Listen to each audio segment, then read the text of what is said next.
Hi, my name's Ed. I'm going to share a little bit of my story with you. My story is one of belonging, or feeling like I didn't belong, of connecting, or really feeling like I didn't connect. That was my dilemma. It really goes back even to my childhood. I had good parents. I had a good family. But for whatever reason, there was a disconnect. The disconnect wasn't anything particularly emotional and definitely wasn't physical, but we're all human beings. My parents brought their own baggage in, and I had my own expectations, my own needs, my own desires, this deep longing within me that I didn't even know how to name that really didn't get met. As far as my family is concerned, maybe that has to do with my parents being older. They were older in terms of having children. They were in their 40s.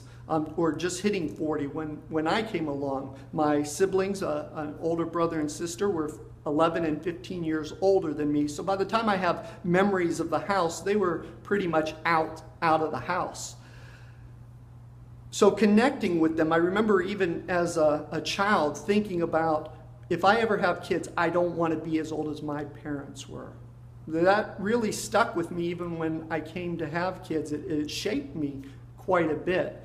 Going through grade school and high school, I look back and I think of different friends I had, but nothing that was really deep or long-lasting. I think of people who say, well, I had this best friend, or I still have this best friend, that we got to know each other in grade school, or got to know each other in high school, or maybe got to know each other in college, and we're constantly in communication with each other, where we see each other.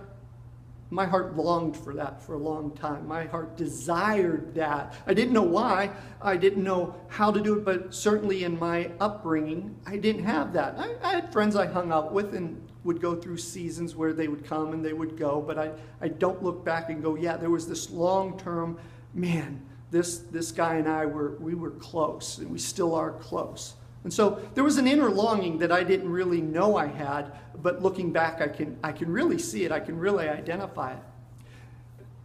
Now, after high school, I went into the Navy, and while in the Navy, I met my wife, or the woman who became my wife. After the Navy, I got a job outside the Navy, and we began to have children. We had 2 daughters. And you would think by this point, this deep need, this deep desire to connect, this deep desire to belong would be something that would be satisfied. You know, I've got a wife, I've got a kid, I've got kids, I've got a family right there. I've got great in-laws. You know, I've got a lot of coworkers that I hang out with and I talk to and I get along with. But yet still with that, people around me, I still felt this disconnect. I felt an inner emptiness, a not belonging. I remember very vividly visiting my brother, my 15-year-old brother, 15 years older brother, one time, and describing to him how I felt like I was sitting in a bubble over the world, kind of watching things happen around me. There was a disconnect. Well, this disconnect actually led to problems in my marriage. It wasn't just things from my disconnect. My wife and I, we're all human. We bring our own baggage in. And over the course of time, both of our brokenness caused problems and eventually led to a point where the marriage was on the brink of dissolving. Now, the beautiful thing of how God works is, prior to the point where the marriage went into crisis, I'd started to learning about Christ. I'd started about learning who he is. I started to discover this guy who was very different than anybody I'd ever heard of or ever read. He was somebody who I really, really tried to understand, really tried to appreciate what he said. Looked at his life and said he lived differently than anybody else. He said things that nobody else had claimed. And I had done quite a bit of reading. In the midst of this, when the marriage started to collapse, it was at that moment, for the first time in my life, I called out to God. Now, I wasn't raised in a particularly Christian home. I can look back and think of how my mom would say things like, it's between you and the devil, or the good Lord, as the case may be. But there was really no spiritual upbringing. I didn't believe in God. I didn't disbelieve in God. I didn't know.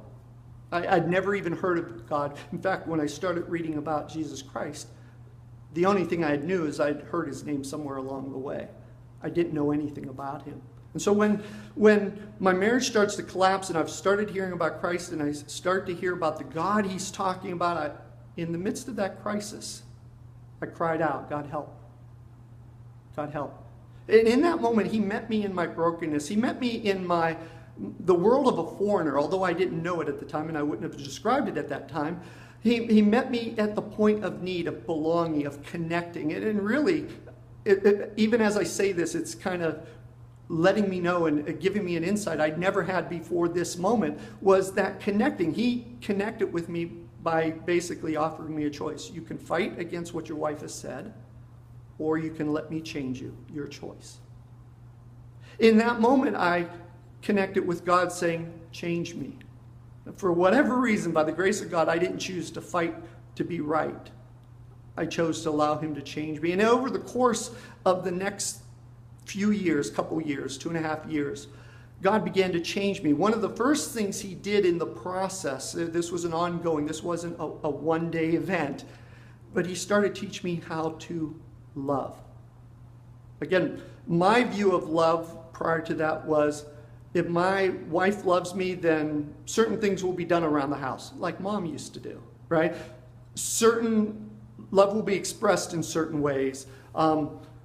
There will be things that she'll just know what to do or what to say. That didn't happen, okay? In the process, I learned that really what I didn't know was what love really was. And God taught me how to love him and how to be loved and how to accept that at that moment in that part of our life, my wife wasn't capable of loving me as I needed. And I became okay with that. It was very interesting. And in the midst of this, connected with the love was a joy, a deep sense of joy. I was connecting with God. He was connecting with me. There was a belonging that I was starting to discover. In that belonging over the course of that year, the year of our marital problems was 2001, where that was the start of the marital problems when they came to head. Over the course of the summer, having read about Christ and started attending church for the first time in my life, I noticed on the church bulletin that there was a checkbox for discipleship. And it clicked with me that the people who hung around Jesus were called disciples. I wanted to be one of those people that hung around Jesus. I wasn't looking for anything from him. I wasn't coming to him saying, I have these needs or I have these wants. I just recognized this guy is worth knowing. This man is unlike anybody else I've experienced before, and I want to know you more. And so I checked a box on discipleship, and that opened up an opportunity to start meeting with the senior pastor of the church I was attending out in California at the time. That senior pastor and I started connecting. There was a relationship that was building. We could talk about things that I couldn't talk about with other people. He wanted to know who I was and kind of what drove me. He helped me to know Christ. He helped me to grow. And so all of a sudden in this midst, I started realizing I belong. I'm connecting. I didn't know it. Again, I didn't know it at the time. I didn't see it at the time, but I can look back and say, wow, God, you're amazing at how you connected with a foreigner like me. That year, 2001, you might remember a significant event. It was September 11th. For me, I was driving to work living out in California. It was 7 in the morning when the second plane hit. Immediately, I knew that it wasn't an accident. The first one could have been an accident. Again, the news breaking. No TV, just hearing it on the radio, news breaking. I hear a second plane. I knew deep in my soul that this was intentional. This was not an accident. Immediately, fear, panic started to hit my family. Even though we're having marital problems, my family is of concern to me. And in that moment, God, I can vividly remember God speaking and saying, basically, I got you. You don't have to worry. I have you. From that moment on, 9/11 became for me personally not about the tragedy, which it is, don't get me wrong. It became about God telling me, I love you. In fact, for a season, for quite a while, I would see everywhere I turned, I'd look at the computer screen, I'd look at a digital clock, and it would say 9/11. And it started making me nervous. And I remember crying out, God, why do I see this? And he goes, I'm telling you I love you. Now, whenever I see 9/11 on a clock, I remember I belong to Christ. I'm his child. He loves me. I love him. That belonging, that connecting, actually led to the restoration of our marriage. There was healing for me. I started to love my wife as I'd never done before because I hadn't been capable of it.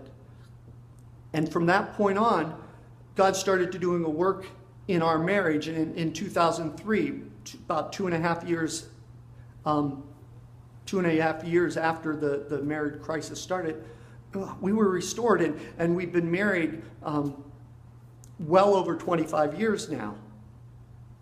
We've got 2 beautiful daughters. We've got a healthy family, and I belong. God reached me as a foreigner when I didn't even know what a foreigner was. I didn't know about belonging. I didn't come to Christ looking to find forgiveness of sin. I wasn't carrying around a weight of debt, though when I was asked if I was selfish, I said I was very selfish. As a foreigner, I was very selfish. I wasn't looking for God to use me in some great activities in the world. I wasn't trying to make a difference. I was just a person who tried to belong. So when people told me about sin, it didn't resonate. When people told me about Christ and belonging to him, wow, that changed everything. Thank you for letting me share a bit of myself, a bit of my story with you.